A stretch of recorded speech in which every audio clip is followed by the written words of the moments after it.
Morning and welcome to Coach's Corner live, not from Hardy's this Saturday morning, but from Target Field. I'm looking out towards the big scoreboard in left field this morning as we come to you from the press box here at Target Field. And as I look down as we get ready for the Tommies and Johnnies about 1:10, I see them rolling the tarp out. Guys, is that a bad sign that they're rolling the tarp across the football field? Are they? You guys promised me no rain. So I have two former Broncos with me this morning, Gunnar Anderson and Wyatt Ulrich, and I'm joined by a former Johnny, right? Yeah, you're not going to go play this morning.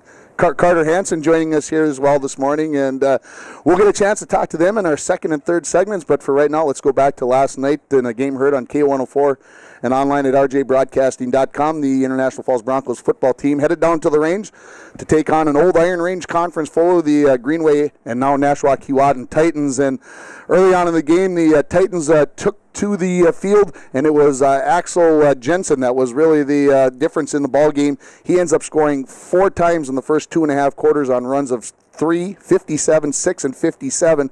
He also put in a couple of 2-point conversions. He had 3 punt returns that were over 20 yards. He basically took over the game, and by the time he was done, it was 36-0 in favor of GNK. The Broncos add a late touchdown, a 10-yard run by Armando Barrios, and the final score, the Broncos fall to 0-5 on the season with a 36-6 loss. Armando Barrios did have 12 carries in the game for 60 yards, including that touchdown, and London Rasmussen 9 carries for 53 yards. Broncos did rush for 153 yards, and it was kind of spaced out over the entire game. GNK rushes for 274 yards in the game, as the Broncos now will have a week off, as they'll have a bye week due to the starting early, and then they'll have 3 games remaining in the season, 2 of them at home, and the next one against Two Harbors on October the 6th. The Little Fork Big Falls Vikings football team headed west. They took off to Badette, and as I posted on the Facebook page for LBF yesterday, looking for a little bit of revenge. Lake of the Woods came over last year on homecoming and defeated the Little Fork Big Falls Vikings in overtime 28-22. The Vikings do get their revenge. They break their 12-game losing streak last night. They win by a final score of 14-8. I think it was 14-6. I wrote 14-8 down here. I apologize. It was nearly 3 o'clock in the morning when I wrote these up. So, but the Vikings do come away with a win. That's the only information I have from that game. But the Vikings improved to 1-3 on the season. The Rainy River volleyball team, you want to talk about road trips. I probably can complain about getting into the cities late last night due to the football game and a visit along the way. But the Rainy River volleyball team drives out to Thief River Falls yesterday to take on Northland, the number 2 ranked team in the Northern Division. After the match, they jump in the van. They got to drive all the way to Brainerd, and they got to play at noon today against the number 1 team in the division. And things did not start well for Rainy River last night. They lose to Northland in 3 sets. The Fort Francis Lakers got their hockey season underway last night, the 27-2018 season at home against Thief River Falls. Julian Aroniak opened the scoring just 64 seconds into the game for the home team for the Lakers, but the Thief River came back, tied it just over a minute and a half later, and then Jordan Sirgo and Damian Karingi, and I'm hoping I'm saying those names correctly, scored in the first period to give the Lakers a 3-1 lead after 1. Each team would score in the second period. Karingi would get his second goal of the game, and going to the third period, it was 4-2 Lakers. However, Thief River Falls comes back. They score with just 9 seconds left to tie the game at 4, and then they win 2-1 in the shootout. So Rob Ivey stopped 35 of 39 shots for Fort Francis. The 2 teams play tonight at 7 o'clock in Thief River Falls. High school football last night. Locally, we'll start with the big schools and we'll move on down the list here. Duluth East defeats Denfeld in the Battle of Duluth 26-0. Cloquet in a very tight matchup with North Branch 32-28. Cloquet now 4-0 on the season. Grand Rapids at home last night. They take down Hermantown by a score of 24-6. A little surprise there that it was not closer, I guess, in that game. And Proctor all over Hibbing 41-0. In Section 7 3A, Esco, after just barely beating Greenway Nashwauk-Keewatin last week and not looking very good, had just 3 first downs against GNK last week. They absolutely took care of Moose Lake Willow River last night, 39-15. It was never really a contest. Two Harbors moves to 4-1 on the season. They beat Virginia 28-6. Evelyn Gilbert took a long road trip. They went to Rosal. Rosal comes into the game with a 29-game losing streak. Rosal wins 9-8 How many football games have you heard? 9-8. That I thought it was more of a baseball score. I thought maybe I saw it wrong, but 9-8 the final score there as Eveleth Gilbert drops to 2-2 on the season. The Broncos play Eveleth Gilbert on October 13th. Mora 43-0 over Crosby Ironton. Aiken 29, Pine City 10, and Barnum shuts out Masabi East 14-0. Deer River loses in overtime to Hinckley Finlayson 26-0. In 9-man football, this score shocked me a little bit. Cook County was just running roughshod over everybody through the first 3 games. They traveled to Cook to take on Northwoods. Northwoods comes away with the win 39-30. If you look at Section 7 9-man now, there's now 4 teams at the top of that section, all with 3-1 records. That's because Ely lost to Southridge last night very convincingly, 38-14. MIB also at 3-1. They defeat Silver Bay 50-0. Big Fork loses to Floodwood 52-12. Northeast Range drops to 0-4 on the season as they lose to Hill City Northland 24-14. Renshaw, who is coming to Little Fork Big Falls on Friday. We'll have that game for you. My first regular season Vikings game since 2010 actually was the last time that I did a Vikings regular season game. I found the score 2 ways. I found that Isle won 26-8 over Renshaw. I saw that Renshaw won 26-8, so I'm not sure, but by next Friday we'll know for sure. And the number 2 team in the state, Cromwell Wright, downs McGregor 55-8 in the battle of unbeatens. The Twins, well, they got a lot of good news last night. The Rangers lost. The Angels lost. Everybody who they needed to lose lost, and the Twins won 7-3 over the Tigers. Brian Dozier goes 2 for 5 with a couple of runs. Byron Buxton continues to do so well here in the second half of the season. 3 for 4, 2 runs, a couple of RBIs. Max Kepler also had 2 hits and a couple of RBIs. Kyle Gibson improves to 12-10 on the season. He pitched 7 innings, striking out 6. Another game tonight in Detroit. Pregame starts at 5:30. First pitch at 6:10 on K104. If you've been looking for the Twins lately, I know they've been trying to be treated as second-class citizens, as we've had Bronco volleyball and Viking volleyball on Thursday night, the Bronco football on last night, and of course the Vikings will be on, the Minnesota Vikings will be on at noon tomorrow, so the Twins will be over on the AM tomorrow afternoon as well. Gopher volleyball, number 1 in the nation. They get a 3-1 win over number 20 Michigan at home. They're now 12-0 on the season. What's going on locally today? The Bronco girls swimming and diving team is having a junior high invitational starting this morning, as they will have 7th, 8th, and 9th graders there. Little Fork Big Falls Vikings volleyball, they're down in Virginia for a tournament that started just a few moments ago. As I already mentioned, Rainy River volleyball at Central Lakes at noon, and the Lakers are in Thief River at 7 o'clock. The Gophers are off today, 3-0 record. They'll play their next 9 games against Big Ten opponents. That gets started next week against Maryland at home. Of course, the major football game on our radar today is the Johnnies and the Tommies, and like I said, we've got all Johnnies here this morning, so I think we're going to get kind of a slant on this game in a few minutes, but we'll take care of that. UMD takes on Wayne State at 1 o'clock. Bemidji State takes on Southwest Minnesota State at 2. St. Cloud is at home against Augustana at 6 o'clock. North Dakota State, after a bye week, they're at home against Robert Morris at 2:30. UND takes on Montana State also at 2:30. Top 25 matchups today in college football. Number 16 TCU is at Oklahoma State. They're ranked number 6 in the nation. Number 17 Mississippi State is at number 11 Georgia. The MLS in action, Minnesota United, they're at home at TCF Bank Stadium tonight at 7 o'clock. And the Wild are at XL Energy Center for a preseason game against Colorado at 5:30. Of course, tomorrow, as I mentioned, the Twins will be in Detroit, play their final game of the 4-game series there. They'll have a day off, and then 3 games in Cleveland coming up. That game starts at 12:10. with the pregame starting at 11:30 on KGHS, 12:30 a.m. The Vikings return home. Let's hope they can turn things around tomorrow. Pregame at 11 o'clock, kickoff at noon on K104 against the Tampa Bay Buccaneers. And the Minnesota Lynx, the team that's been basically bringing Minnesota the championships that we've been able to get. They take on right across the street here at Target, no, not at Target Center. They're over at Williams Arena, I apologize. Game 1 against the LA Sparks, a rematch of last year's finals that went to 5 games and that LA won at the buzzer. Former Broncos taking part in things over the past week. Sydney Radboyne with the UND cross-country team. They're off this week after the team placed third out in Montana last week. Sydney was 50th overall. Lexi Erickson and Taylor Hebner were at St. Olaf last week. Lexi took 148th, and Taylor took 179th in a 26-team meet. They're at the Roy Grayak this morning. Right now, Lexi is running. Their race started at 9 o'clock, and Taylor's race starts just after 10 o'clock over at the campus of the University of Minnesota. Brady Wright with the Crookston golf team. He's in Winona on Monday and Tuesday. Brandon Barish with the Morris football team. They lost last weekend to Eureka. They're at St. Scholastica today in Duluth at 3 o'clock. Maddie Filipiak with the Bemidji State volleyball team. Very busy week for her. Last Saturday, they lost to UMD at home. Maddie had 6 kills and a couple of blocks in that 3-set loss.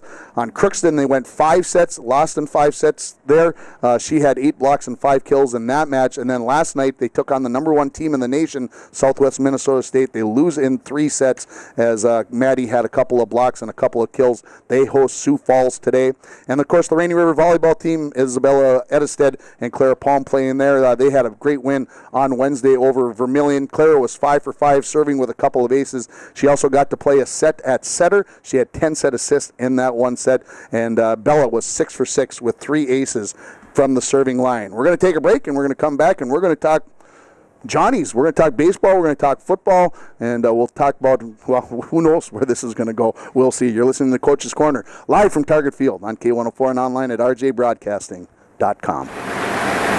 Welcome back to Target Field for our second segment of Coach's Corner. And earlier, guys, we were battling the sun, but the clouds have come over, made this a little easier on our eyesight without our sunglasses on. As we are sitting right behind home plate, just a couple of doors down from where Bert and oh my gosh, Dick Bremer, thank you very much, do their talking from as we're looking out towards center field. And again, the big scoreboard with the Johnnies and the Tommies on it.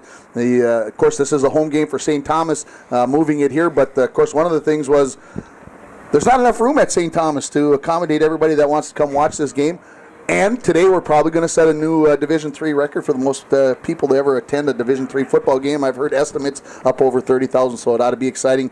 Wyatt Ulrich, former Bronco, Gunnar Anderson, former Bronco, joining me, and also Carter Hansen. Well, we'll get more details out of him, but a Johnny, and we'll find out what his claim to fame is, because Gunnar was awfully guarded with it. And guys, Wyatt, we'll start with you. Talk about this from the Johnny perspective. How big how's the build-up been this week for this game? Well, we've been talking about it since the summer. It's something that I don't know if we've tried, but coming here instead of freaking St. Thomas is a lot better for me. But it's going to be interesting. Gunny, you're graduated now. How about for you? You're here in town, basically in Minneapolis, to talk about the hype here, because you're probably hearing more about the St. Thomas side of it than you hear maybe about the Johnny side. Yeah, no, this is insane. It's going to be an incredible atmosphere today. We actually had, so Carter and I have buddies coming down. So we have a friend that lives in California. He brought a friend who goes to USC, and he had like 2 people from Colorado made the trip. It's absolutely ridiculous. So this is bigger than big. Huge. It's huge. Yeah. Carter, how about for you? What have you been thinking all week about this? Yeah, I'm excited. I'm just a little bummed that Gunnar and I missed out 1 year out, and they're coming to Target Field. But yeah, this is going to be a really good game, and I was excited that St. Thomas lost last week, so that I think that didn't hurt your feelings. Yeah, at all. that made me feel pretty good about today. But yeah, it's gonna be a good game. Let's introduce you to everybody. Tell everybody a little bit about where you're from and how you and the Gun Show got to be get to be buds. Sure. Yeah, I'm from Blue Earth, Minnesota. So that's on the Minnesota-Iowa border. Yep, I'm rooming with Gunnar this year. We just got a house kind of by the U of M, and yeah, I played football at St. John's with Gunnar, and that's how I got to know him. Was he any good, Gunnar? Yeah, he's being modest. Yeah, he was basically the D3 equivalent of the Heisman on the Gallardi Trophy. Yeah, basically it goes out to like the best student athlete in the country, and yeah, Carter won that as well as with multiple accolades as well. So yeah, he's being humble to say the least. Well, that's a very good thing to be. So you got his stats memorized? I do not. Does he have his stats memorized? No, that is not the way he is. He's not a math guy, right? I'm a math guy. I worry about the stats.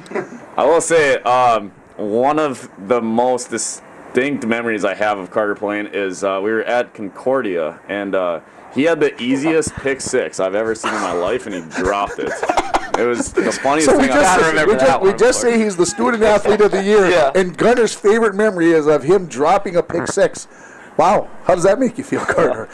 I have heard more about that than any other play in my college career. Yeah, it was a wide open pick six that I jumped a route, hit off my hands and I think off my face mask and to the turf. And yeah, that was tough. But they always talk about the ones, you know, that you don't do well on. Yeah, you can do you can get 1,000 hits out here, but you strike out in the bottom of the ninth here at Target Field with the game on the line, and we're going to badmouth you, right? Exactly. That's the way it goes. So, Wyatt, we talked about beforehand. We talked about what we were going to talk about, and then we got to talk about the spring and the summer you had. Talk about the ride just a little bit. Yeah. You've had maybe a month since the season with Bismarck finished up in the Northwoods League. You've kind of had a month to think about things. So talk about how your emotions, your thoughts about the memories. Yeah, I finally woke up. It's crazy. Freaking the spring was something I was thinking I was trying to make the team at the start of the year. Yeah, I don't even know how to explain. Man, then going to Bismarck, expecting to only be there for 10 days, and then he asked me to stay the whole summer. It was, playing baseball every day is something that you dream of, and Bismarck was the place to be. Okay, I have a nephew that I've been very fortunate. He's very blessed, and everybody who probably knows me, I've bragged enough about Luke to everybody I know who got drafted by the Orioles this summer. And, of course, he had been playing in the Northwoods League the last couple of summers. You talk about that, it's unbelievable. How much of a grind is it? Yeah, it wears you down, that's for sure, but it's baseball. Come on. You're having fun out there. It's way better than working at Coca-Cola back in High Falls. Sorry, Jay, but it's baseball. It's nothing against having a job, but, yeah, you're getting, not paid, but you're playing ball every day. Let's go back to last spring a little bit. You guys go down to Florida, and, of course, I know there's a few people watching, and then all of a sudden I hear that you got into the game and you went like 4 for 5 or something crazy, or 4 for 7 on a doubleheader or something. I'm like, oh, well, that's pretty good. He hadn't played the first 8 games of the season. Then they couldn't get you out of the lineup. Yep. Well, and you talked about playing on the turf at St. John's. Anybody who's watched you play baseball, you're left-handed, you like to hit the ball the other way down the dirt and use that speed. Is that the formula that you tried to use even when you went to Bismarck this summer? Right when I got into fall, I just wanted to run, show my coaches that I had the speed and try to steal every base I can. And then didn't make many friends in fall, that's for sure, trying to beat every single out right into the third and shortstop area. But then, I got to thank my captains, because I wasn't even supposed to go to Florida until Blake Langerud and Derek Schiebel and all of them convinced the coach to bring me to Florida. And then, Jerry put me in the middle of Florida, and it's a Cinderella story, is what it sounds like to me. Gets everybody mad at him. He begs the captains to bring him with, and then all of a sudden he makes the most of it. Yeah. Crying sometimes works. The Bismarck, I have to finish this thought, and it's in my mind. Bismarck gets a team for the first time in the Northwoods League, but they are out on the edge. I mean, the closest team that for them to play was St. Cloud, which is 5 It was hours. St. Cloud. Okay, it was St. Cloud. I was wondering. Did anybody calculate how many miles you guys put on the bus? Did the number ever come up? It was. We didn't do the math, but I'm sure it was about a week or so, because we go to Thunder Bay, and that's 14 hours there, one trip, and then 14 hours back. So that's a full 28 hours right there. And then, we go on a road, we go 2 times there, and they play us 2 times at home. So it was 76 days, 72 games. But but I remember when we went to St. Cloud here in that Ringhofer, I wanted to talk to him and ask him how everything was, and then ground ball to the shortstop and a bad throw. And Luke's a little bigger than me. And Luke's a little bigger than you, yeah? So he tries to jump and catch it, and I'm still running. Brick wall. So that was not a good start to talk, but it was fun going to St. Cloud and playing him, and now I hear he's doing great down in, or not down, Massachusetts? Over in Maryland. Maryland, that's right. Almost all of Baltimore's minor league teams are in the Maryland area, which is kind of cool, kind of something different. And, I got to play a lot of first base. He's a catcher by trade, and got to play a lot of first base this year. Cal Ripken, Yep. who everybody knows, he owns the team. He owns the minor league team that Luke played for, and his son Ryan is the first baseman for the team. Oh. And Ryan hurt his back about 2/3 of the way through the season, so Luke got to play almost every game at first base the rest of the way. It was quite the run. He only ended up batting .225 for the season, I think. After the college season starts in January for the Division I guys, I think you talk about the grind. The Yep. grind started to take hold, and you kind of get appreciation for these guys that are playing 162 games in 6 months, and it's kind of different. Gunnar, now that you're graduated, you're living here in Minneapolis. What job title do you have now? Yeah, so I'm a recruiter of skilled trades. So basically, like, I deal with Wait, say that again. Recruiter of what? skilled trades. So basically, like welders, machinists, that sort of thing, quality inspectors, like that sort of stuff. So basically, yeah, headhunter for those guys. Just companies call us asking, hey, we need this position filled. Recruit on it, please. So we'll recruit on it and fill that position for them. Carter, how about you? What do you do here now that you're rooming with the gun show? With the gun show, yeah. So I just started work in July. It's called a Finance Leadership Development Program, and that's at Ameriprise Financial. So it's a corporate finance position, and it's a rotational program. So it's a 2-year rotational program where I'll have 3 8-month rotations around the main finance parts of the company. Very interesting. Yeah. So you are using your degree. I am using my degree. A little bit of math, like right up your alley. Can't get any better than that. If you're doing math, you're living. That's what I say anyway. Because math is life. That's the quote. What are you going to school for again? We're going for finance. Finally made a decision. Yeah, finance. Yeah. It is finance. Okay. Great decision, by the way. So everybody in the business and money trade and okay, let's get back to the game, guys. Let's talk a little bit about it. You guys played for 4 years against St. Thomas. What was the record? I didn't look it up. I was going to, and I didn't. 2-3. 2-3. Yeah. So our senior year, once in the playoffs? Junior year, we played them twice. Okay. So we played them in the regular season and lost, and then played them in the playoffs, and they ended our season, junior year. Okay. So, but we had a huge upset freshman year, and then we were unranked, and I think they were top 5. And we came down to St. Thomas and knocked them off. And I was just talking to Gunnar about this. It doesn't really matter going into this game what either team is ranked. It's always competitive. It's just the nature of the game is they could be both top 5 teams. They could be both unranked, one ranked, one not ranked. It's always competitive. Okay, so I'll ask it this way then. You guys are all Johnnies here, so you're going to get this perspective. Why St. John's versus St. Thomas? Why is this the big game rather than, say, Concordia, Moorhead, or whatever? Is it just because of the quality of the programs, or is there something else there? There's a little bit of secret sauce, I think, but definitely the programs. St. John's, St. Thomas. They're very well-established programs. Definitely has something to do with it. Just the type of kids that they recruit to play. But not to take away from the Concordia game because they're also a very, well-established program as well. And they just knocked off Mount Union.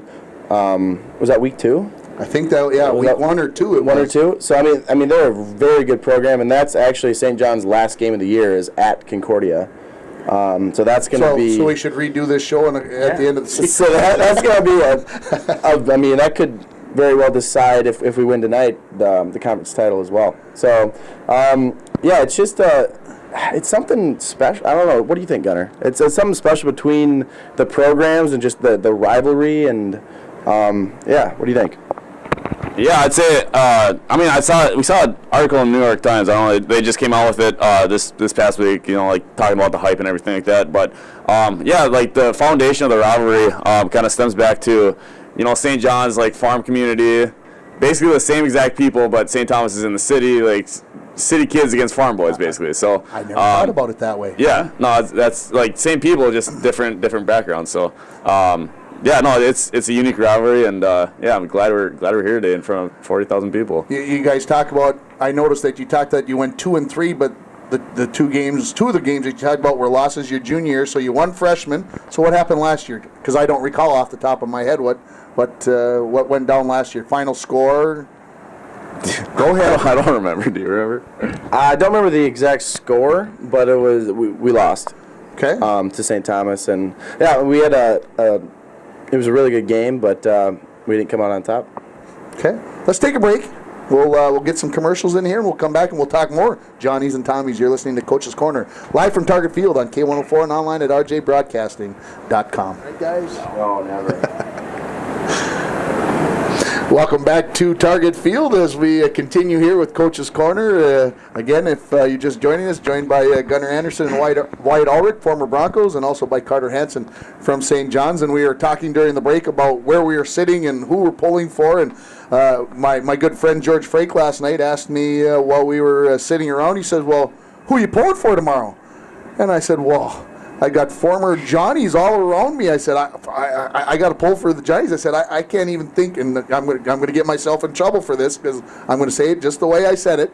I said, and I can't think of anybody who played for St. Thomas. And George looked right at me. He said, well, what about Jay Boyle? And I'm like, oh, boy, did I screw up there. So, Jay, if you're listening, I dropped the ball. Yep, oops is right. Well, like I said, I wore my red shirt this morning, right? So I'm pulling for the Johnnies to win.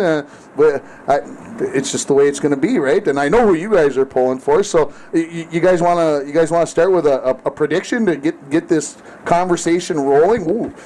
Rubbing the hands together is Carter. You want to start this? Sure, I'll take the lead. So funny story. My brother, 2 years older than me, went to St. Thomas. Ooh. My sister went to Gustavus.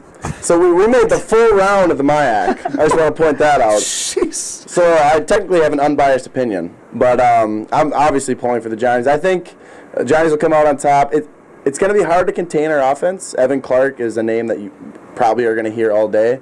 I think it's going to be 34-24. That's going to be my prediction. Johnnies on top. All right, Gun. Similar score, but it's going to be a weird score. It's going to be 35-22, and I will stake a lot of money on that. Why are you going that it's going to be a weird score? It's going to be a weird score, and I'm also because we're on a baseball field. Yes, that and just I don't know. It's Johnny Tommy. It's going to be weird, and I'm also predicting that with 5 minutes left, the Tommies will know that they're losing, and it's going to start raining. I am guaranteeing a lot of money on that. That I'm going to be sitting in the rain at the end of the game? You're Unfortunately, yes. Dang.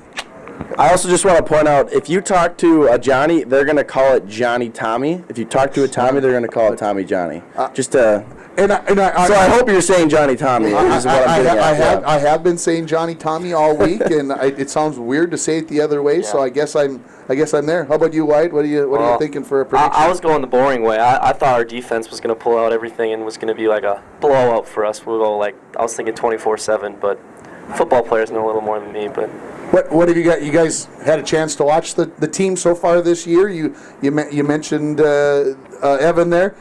What have you guys seen out of the team so far this year?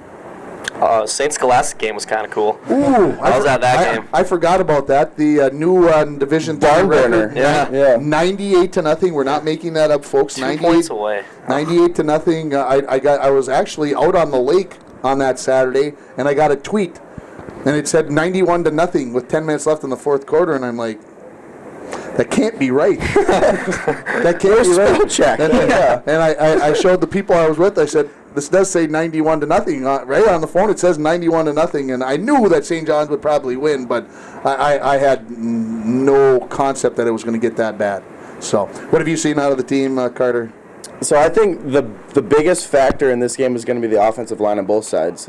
St. John's, we have one returning guy, brand new O-line, and St. Thomas as well has a lot of new guys.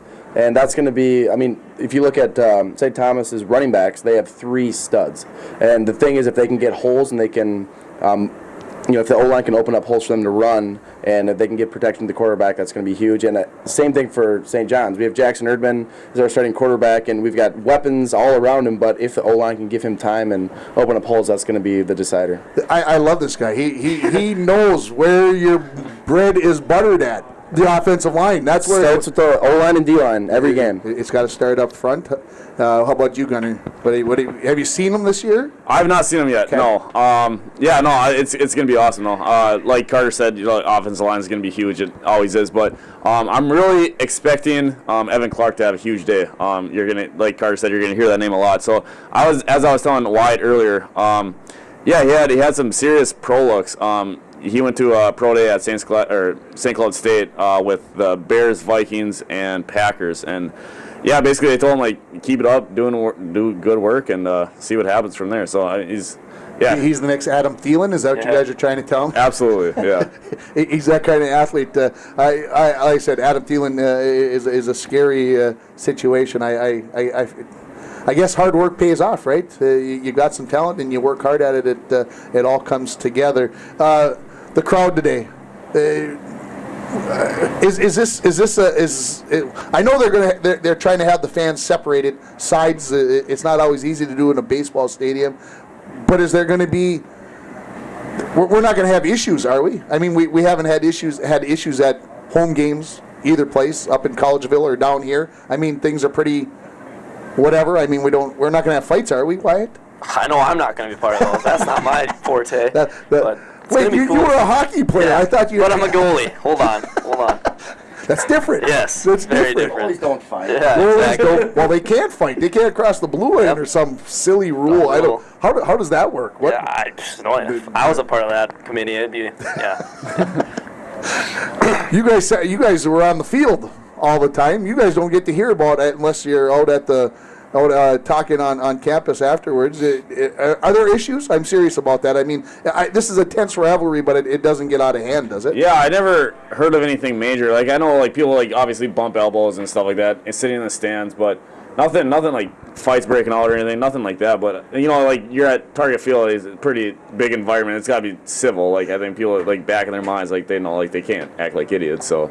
Is this a game that the victors are going to storm the field? Is it just because you could say, I ran out on the Target Field? I mean, is this something that could happen? I'm going to say no, just because I've seen there was a lot of communication out to the students at St. John saying, if you storm the field, you're going to jail. Oh. Yep. Oh. So I saw a couple of those emails that some of my buddies that still go there forwarded to me, so I'm like, okay, maybe we shouldn't. Posters all over the dorms about why storming you'd know the field and all that stuff, and emails every day what to do, and they're harping down pretty Bob Alpers is all over that. He's Yeah. our AD. He's on it. I'll tell you a story. I was down here. They had the 4 state baseball championship games here back in June, and of course I was here for all the games, and about the middle of the second game, all of a sudden I saw 2 kids towards the right field corner.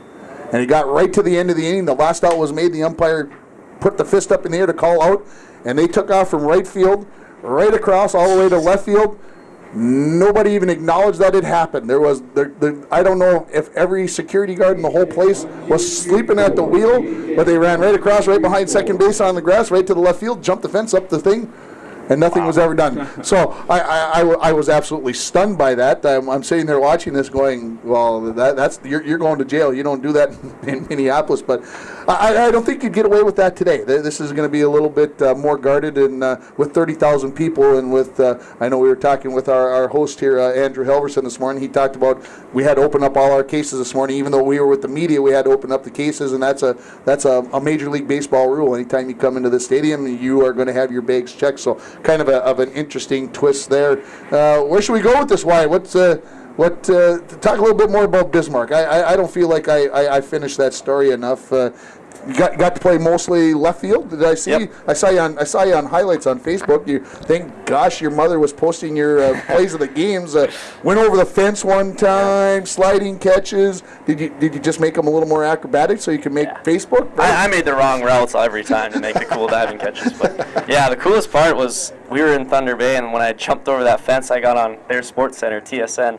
So that was kind of cool. But yeah, Bismarck, you're driving straight down Freeway 75, and then nothing, just hit no hills, flat, and then you get to Bismarck, all hilly, and just it's a city but small town feel. It's kind of like back at home. My host family was perfect, baking cookies every week, and Bismarck was awesome. Like the coaches were D3 guys too. Okay. Lakeland, Wisconsin, and my dad was helping me out with this, but we were emailing every Northwoods team and no answer here and there, and then my dad was getting really, really harping on Repay, our head coach, and he emailed, and I don't know what they call it, I guess the front desk kind of person he said, hey, you should probably look at this, and I got a call saying, yeah, you probably play left, and I'm like, I've never played left since freshman year of high school, but yep, still put me there and worked out okay. Yeah, we talked about the 10-day contract. Yep. That's a lot of kids because they're bringing in the major college kids come in a lot, so they're not quite done with their season. They're either in the NCAA tournaments and those kinds of things. So they bring in some smaller schools, players like yourself on 10-day contracts till those kids start to come in. Hey, but you made the most of it. I think we could count on one hand from who was day one guys all the way to the end. And, yeah, I don't even think one was maybe a couple were D1 guys that started day one and it finished in the last game. But, yeah, we had, I don't know how many kids come in and out, probably close to 50. But it was cool listening to the stories of all the regional tournaments, watching them on TV, and how, like, they're Snapchatting all their memorabilia and their locker rooms, and I'm like, oh, I'm playing with these guys. It's just, yeah, it was different. Hey, you talk about that the 10-day contract. You made an impression. Was it at the plate? Was it in the field? Where did you kind of feel like you caught the coach's eye? I don't know, to be honest, but I think my hitting was the reason. They liked my speed, and that was what our coach liked, was running bases and beating things out and hustling. And yeah, I think my fielding part of it, because we didn't have that many outfielders at the start, and they were coming in later, so that kind of helped. But yeah, I think mostly was my hitting. You played a lot early, I'll say it that way. You played every day probably for the first maybe 20 games or so, and then you started to splice in. Yep. Was it necessary? I know maybe everybody's like, oh, why he's not playing tonight? I drove all this way, you know. Yeah. You drive to That was the Duluth, worst, and you drive to St. Cloud, and oh, he's not playing tonight, and that's frustrating. But for you personally, was it a bad thing not to be playing every day? My ego said yes, but I mean, I did need some breaks, and then finally guys were coming in that deserved to play over me, and they weren't playing because they wanted a break from school. And yeah, it was definitely needed to be done. But yeah, I wanted to keep playing every day. Is it something that, well, okay, your brain's telling you, your ego's telling you, yeah, you need to play, but seriously, when we talk about Mauer taking a day off or one of these guys, it really is that you need a day off because I guess I look at it and say, well, geez, you show up and you play the game, it's 3 hours maybe, but it's just not 3 hours. Yep. It's getting to the field, what, 2-3 hours before the game starts? Oh, yeah. Our coach wanted us there early because we didn't have practice. He wanted us to do daily work. And, yeah, we got there, got a 7 o'clock game at, 1 o'clock, doing hitting balls in the cage, taking field if you wanted it, and then just relax and maybe take a nap if you wanted to. But, yeah, he wanted us there pretty early. Let's get back to football here, guys. I want to talk about that because everybody thinks about St. John's and they think about Ghilardi and they think about the practices of laying out in the sun and laying on the ground, looking up at the grass and talking about what a beautiful day is and no tackling in practice. Ghilardi's gone, okay? Are the practices still the same way? So you're referring to the beautiful day drill, which we still do every practice. Every practice? Every practice. He's gone, but, I mean, when you have a coach like that and a person like that was so influential, it stays. The legacy and what the traditions and the mentality is. The coaches that came up, every coach we have also played for Ghilardi. Sure. So they are embodying what he taught. So it's still a lot of the same stuff, but it's progressive in the sense that we do a little bit more hitting than probably people anticipate. They think, oh, we just flag football out there, but it's like we call it high thud. But yeah, it's a fun practice. It's upbeat and it's just a lot of repetition on plays. Because I mean, when you're in the game, that's what you're going to see. You're going to see these plays over and over, and the more times you see the plays, the more time you're going to have to digest it and think, if you see this, I know what to do exactly in this situation. And I think that's what's beneficial for us as a team. Most college teams probably have maybe 100 kids. Maybe some big high schools have 100. How many do you guys have out at St. John's? Was it 150, 60, 80? Yeah, so our freshman year we came in with 92, I believe was the official number. There were 92 freshmen? Yeah. And I think we only ended up with probably 25, 26 maybe. Yeah, so and I think this year they're kind of being a little more selective. I think they only have 160 this year or something like that. But yeah, no, they were bringing in a lot of people at one point. It was, practicing with 200 guys is just ridiculous. Okay, I was going to say, I know you probably have a lot of coaches, but how do you make that work? How many fields are you practicing on to get 200 guys out there? Yeah, so I mean, for the first 3 years that we were there, it was on the main field, and then they actually made another field as well for the dome and everything like that. So we got on that senior year. But yeah, no, it works. Like if you probably haven't seen it practice, but it's unique. It's so organized and just like well run. I guess everything works. Like people know what they're doing, and I don't know. It's cool to see. Like during your freshman trials, how many reps do you get? Like, not a lot. Yeah, that's what I was wondering. It's funny that you say trials because we don't cut anybody. Oh, sure. really? Gunnar said selective. Okay. I mean, they're selective in who they play, but not in who's on the team. Sure. Which I think is cool because, I mean, Division III, we want anybody who wants to come out and play and be a part of the team, and that's a cool part of of our program. And it's cool because it's like you have 200 guys on one football field. Like, can you imagine? You almost can't even move, but it works because it's all delegated. So you have your general, you get your head coach. I'm gonna compare it to like the military. You have your generals, you have your Foch, and then you have your guys that are the next in line. We have our assistant coaches, and then they delegate responsibility to the seniors, who then keep track of the younger guys. So it really is a delegation of leadership, which makes the whole thing work, which I think is beneficial for everybody in the long run. All right, I'm going to ask the final question. Is there a more visually stimulating place to watch a football game than at St. John's? Is there a better place than football at St. John's in Collegeville in October with the trees changing behind? Is there any place like it? So I've actually never watched a St. John's game from the stands.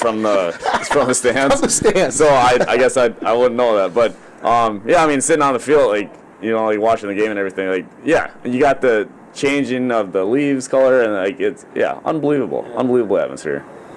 Wyatt, you've got to sit in the stands and watch the games. Is there a better? I mean, not that we've been to maybe a ton of football stadiums, but seriously, I've been to about 3 Johnny games, and every time I go there, I try to get there in October, and it's stunning. Yeah, a lot of Instagram pics of the cool leaves in the background at the football games, but yeah, when you go to a football game, you're watching football, and then when you come to St. John's, you walk up all the way up to you see the Abbey in the background, and then you go into the football game, and it's packed, and yeah, it's something, that's for sure. Can't it put is it in something. words. Final thought, guys. What do you got for me, Gun Show? Appreciate you coming down here. Yeah, that was fun. Legendary Timm Ringhofer coming down and having some fun, and I hope you have a good time today. I hope that we get to see the right team win.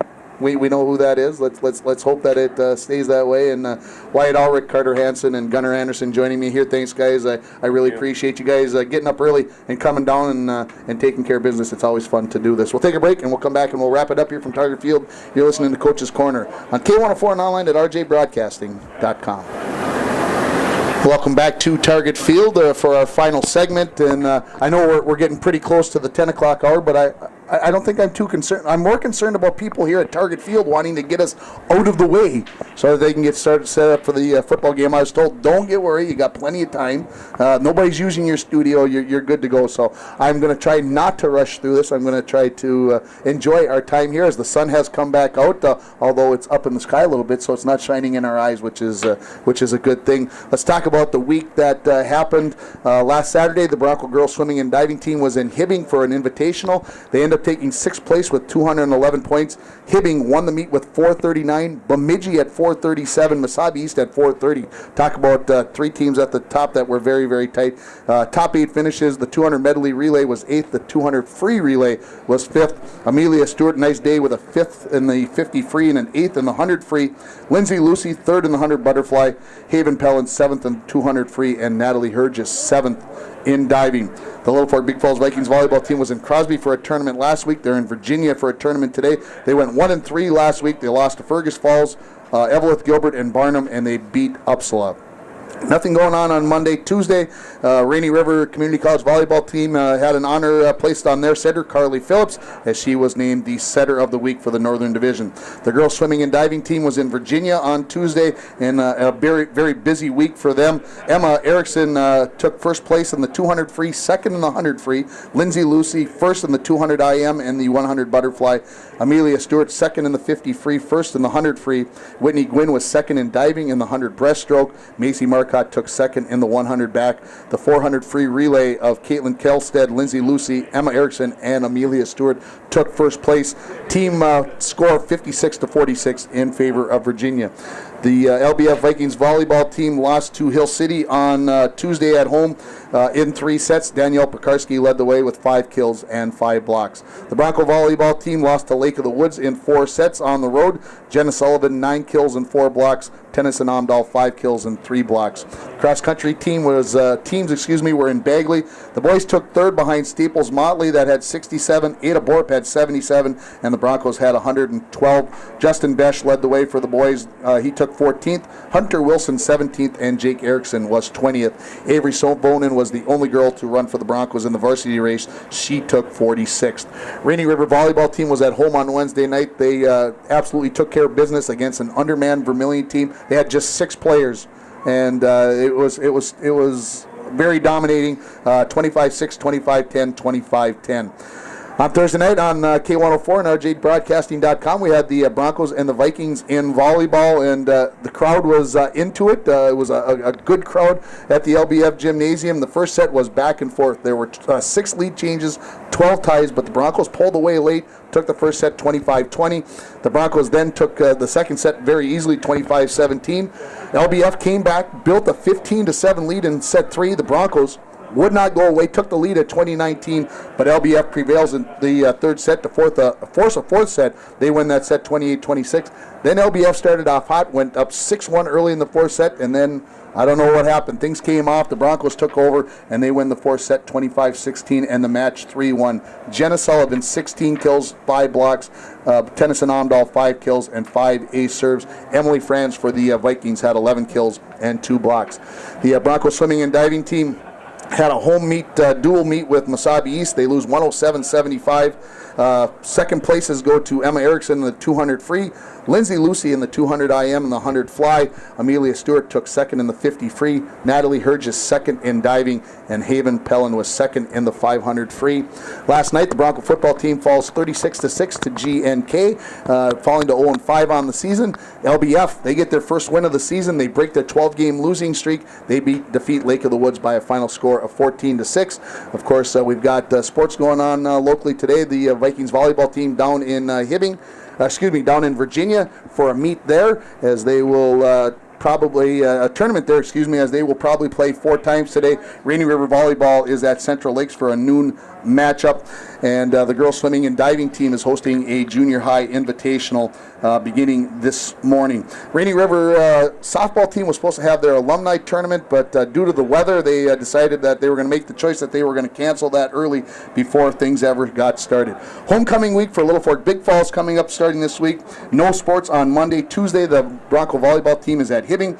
The Viking volleyball team is at Deer River, and the cross-country teams travel to Ely on Tuesday. Rainy River volleyball is at home on Wednesday against Mesabi Range. On Thursday, LBF volleyball is at Nashua Keewatin. The cross-country teams are in Hibbing. And then next Friday, no Bronco football game. They have the bye week. The Vikings will host Renshaw. We'll have that game for you on the air on K104. That game will start at 7 o'clock pregame at 6:40 against Renshaw. The Rainy River volleyball teams will be down at Mesabi Range for a couple of matchups against Gogebic and Hibbing, and then the girls swimming and diving team will be in Duluth next Saturday. It's going to wrap it up here from Target Field. Thanks again to my guest, Wyatt Ulrich, Gunnar Anderson, and Glardy Award winner.